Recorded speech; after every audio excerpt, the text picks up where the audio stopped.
사사기 19장입니다. 이 사사기 19장은 신앙적으로 부패한 이스라엘이 그 사회가 얼마나 부패하고 타락했는지 그 실상을 잘 보여주고 있습니다.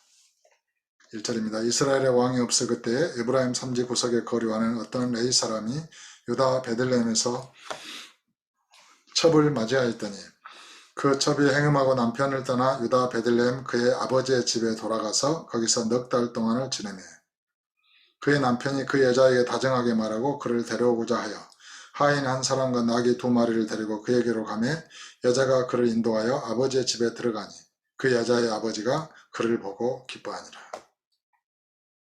그러니까 한 레인이 가정이 있었는데 어떤 다른 여인을 첩으로 맞이했는데 이 첩이 음행을 해서 이제 남편을 떠나서 자기의 친정집에 돌아가 있었던 거예요. 그때 이 레인이 다시 이 여자를 찾아와서 다정하게 말하고 이 장인 되는 집에 들어가니까 장인이 기뻐했다는 것입니다. 4절에 그의 장인 곧 그 여자의 아버지가 그를 머물게 하며 그가 3일 동안 그와 함께 머물며 먹고 마시며 거기서 유숙하다가 그러니까 3일을 여기에 있다가 이렇게 이 여자와 그런 자기의 친정 아버지와의 어떤 그런 멀리 헤어짐, 이제 멀리 떠나서 살게 되니까 그런 석별의 정을 나누도록 이제 하라 이렇게 말했겠죠. 그래서 3일 동안 이제 먹고 마시며 거기서 유숙을 했고 넷째 날 아침에 이제 일찍이 떠나고자 한 거예요. 그러면 이 장인이 일찍이 잘 떠나 보냈어야 해요. 그런데 이렇게 말합니다. 넷째 날 아침에 일찍 일어나 떠나고자 하며 그 여자의 아버지가 그의 사이에 이르되 떡을 조금 먹고 그대의 기력을 돋은 후에 그대의 길을 가라. 떡을 조금 먹어라. 그리고 기력을 돋은 후에 가라. 이렇게 말한 거예요. 이것도 진심이 아니에요. 보세요. 두 사람이 앉아서 함께 먹고 마시매 그 여자의 아버지가 그 사람이 이르되 청하노니 이 밤을 여기서 유숙하여 그대의 마음을 즐겁게 하라 하니 또 붙잡은 거예요. 안 보내고. 그래 그 사람이 일어나서 가고자 하되 그의 장인의 간청으로 거기서 다시 유숙하더니 이제 넷째 4일 동안 거기에 머무른 거예요.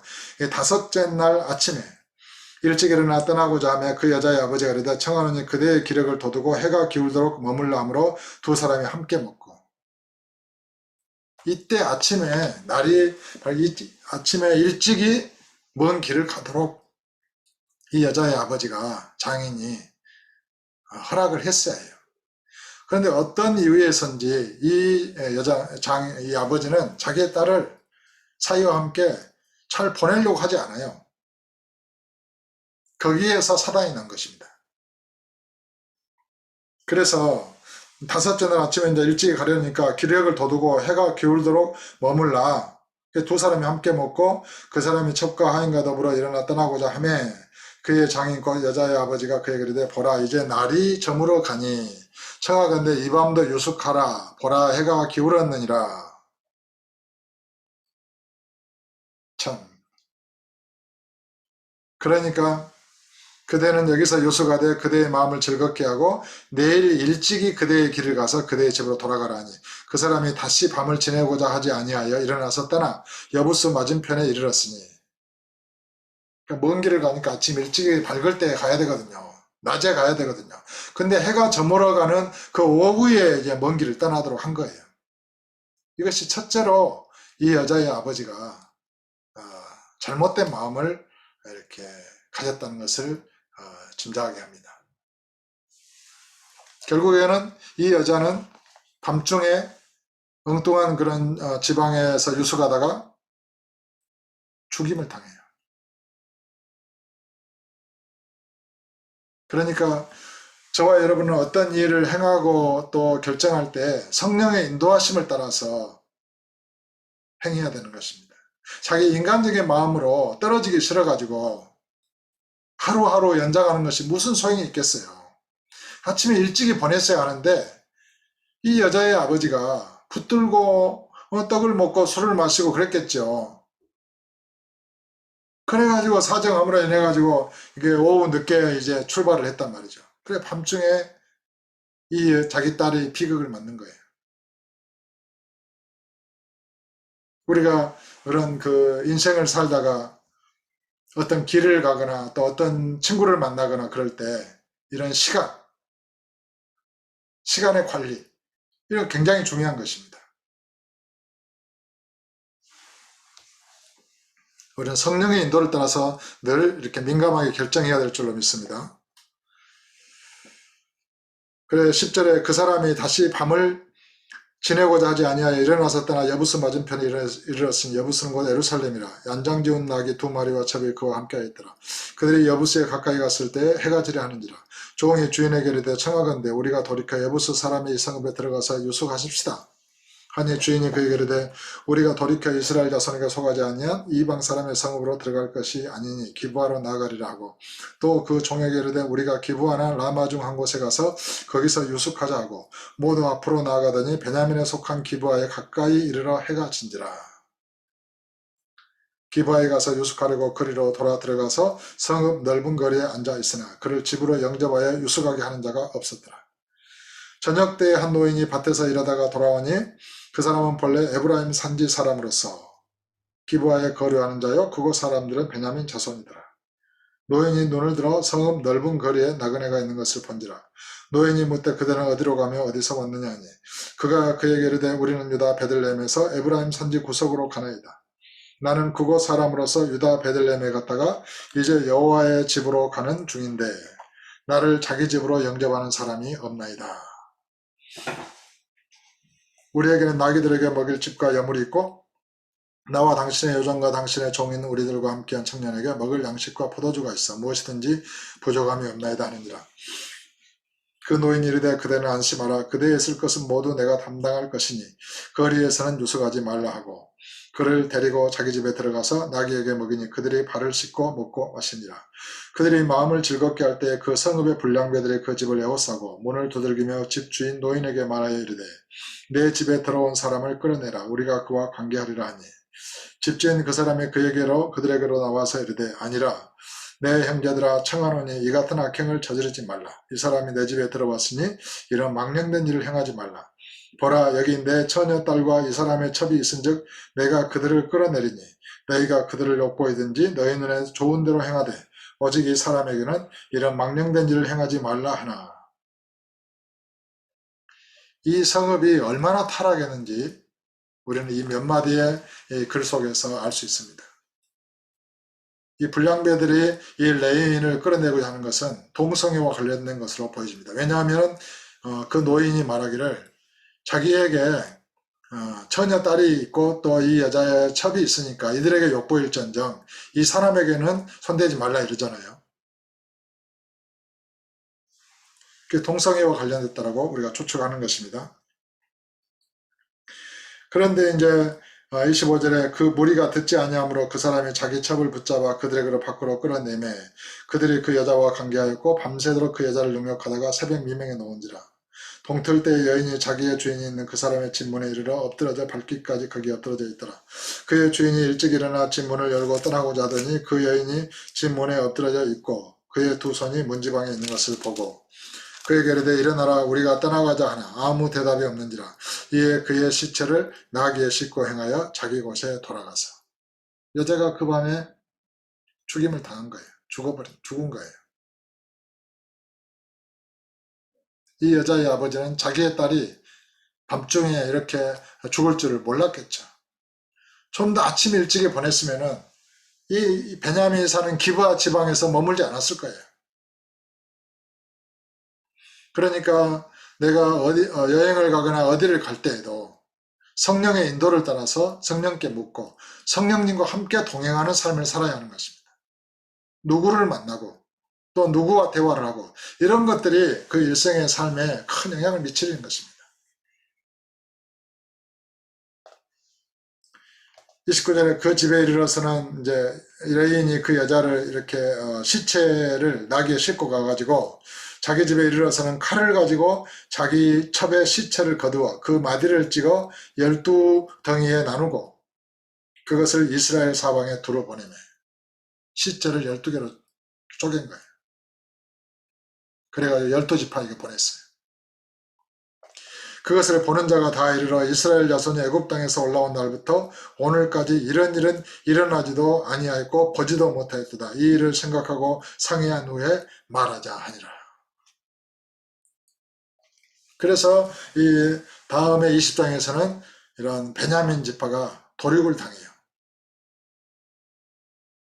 이 성읍 사람들에게 다른 12지파 군대가 와가지고 그 불량배들을 내놓으라 그럴 때 이 베냐민 지파의 사람들이 용서했나 봐요. 싸워서 한두 번 이겨요 또. 그런데 결국에는 여호와의 뜻에 따라서 몇만 명이 완전히 도륙을 당해요. 멸절당할 그 위기에 처해요. 한 지파가 없어질 위기. 이런 시대적인 상황을 볼 때 베냐민 지파의 이 기브아 지방이 얼마나 타락했는가. 오늘날 국회에서도 동성애 이렇게 찬성 법안, 성소수자 보호, 차별 금지 법안 이런 것들이 이렇게 논의가 되고 인권이라는 이름으로 이렇게 되잖아요. 근데 우리가 성소수자들을 그들을 모욕하고 그러는 것이 아니라 우리 인생을 남자와 여자로 창조하신 창조주의 그런 뜻, 그 질서를 정당하다고 봐야 되는 것입니다. 그리고 그 창조의 질서에 어긋나는 것은 질서를 거역하는 거예요. 그래 아무리 성소수자를 보호한다 그래도 그런 것이 정당화되는 건 아니에요. 그 잘못된 것이란 말이죠. 동성애는. 그리고 동성애 취향이나 이런 것들은 이런 마음들은 주님 앞에 회개해야 될 문제예요. 남자가 남자로 더불어 이렇게 욕망을 품고 여자가 여자와 더불어 욕망을 품는 것은 이 본성을 거스르는 거예요. 창조의 질서를 거스르는 거예요. 그것은 가정을 파괴하는 것입니다. 가정이 무너지면 결국에는 교회가 무너지는 것이죠. 그 인권이라는 이름으로 이 시대가 그렇게 타락하고 있는 일면을 보여주는 거예요. 결국에는 동성애가 잘못됐다 말하면은 그 잘못됐다고 말하는 사람을 차별주의자라 그래가지고 오히려 공격하는 세상이 됐어요. 예전에는 상상도 할 수 없는 일이죠. 소돔과 고모라가 결국에는 동성애 때문에 멸망을 당하잖아요. 결국은 이 시대가 타락해가고 부패해가고 마지막으로 이렇게 치닫고 있는데 주님께서 다시 오실 때가 가까워오고 있습니다. 그럴 때 진실로 이 사회적으로 일어나는 현상들 이런 것을 보면서 우리는 깨어 기도해야 되는 것입니다. 그런 시대가 이 세상이 멸망으로 가는 것을 우리가 막을 수는 없을 거예요. 주님의 정하신 때가 있고 또 주님이 오실 때가 있기 때문에 시간이 정해져 있기 때문에 그러나 예수를 그리스도를 구주로 믿는 사람은 이런 시대 상황을 분별하고 깨어 기도해야 되는 것입니다. 자기 믿음을 지켜내야 되는 것입니다.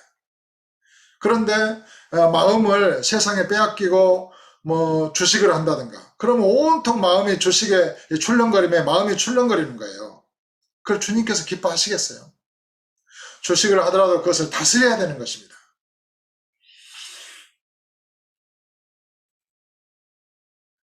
마음이 예수 그리스도로 말미암아 판해야 되는 것입니다. 그것이 안 되면 그건 주식을 하면 안 되는 거예요. 어떤 사람의 욕망이 돈을 사랑함이 일만하게 뿌리라. 내 마음이 돈을 많이 벌기 위해서 주식을 한다. 그러면은 마음이 일단은 주식에 빼앗기고 돈에 빼앗긴 상태가 되잖아요. 그러면 돈을 사랑하는 거예요. 주님보다. 그러면은 일만 악이 거기서 나오는 것입니다. 인생이 파멸되는 거예요. 내 마음에서 주님의 왕 되심을 주 되심을 잃어버리고 온 천하를 얻는다 해도 무엇이 유익이 있겠습니까? 내 영혼이 예수를 믿는 믿음으로 이렇게 살아나야 되는 것입니다. 회사일도 마찬가지입니다. 회사일을 아무리 잘하고 열심히 해서 승진한다고 해서 그것이 무슨 소용이 있겠어요. 내 믿음이 약해지고 내 신앙이 약해지고 내 영혼이 시들해지면 그 인생은 멸망으로 가고 있는 것입니다. 깨어 일어나십시오. 깨어 기도해야 되는 것입니다. 여러분의 마음이 이 한 해를 보내면서 정말 올 초보다는 이 연말에 마음이 더 뜨거워야 되는 것입니다. 주님을 향해서 뜨거운 마음으로 성령의 불로 타올라야 하는 것입니다. 기도의 불이 타오르고 더 영혼이 건강해져야 되고 주님을 기뻐하고 즐거워하고 전도가 더 열심히 되고 이 복음이 더 깊이 깨달아지고 그래야 되는 것입니다. 그러지 못하다면 여러분의 영혼은 병든 것입니다. 그러면 새해를 새롭게 살 수가 없어요. 온전히 깨닫고 회개할 건 회개하고 마음을 새롭게 함으로 성령의 의지에서 기도해야 되는 것입니다.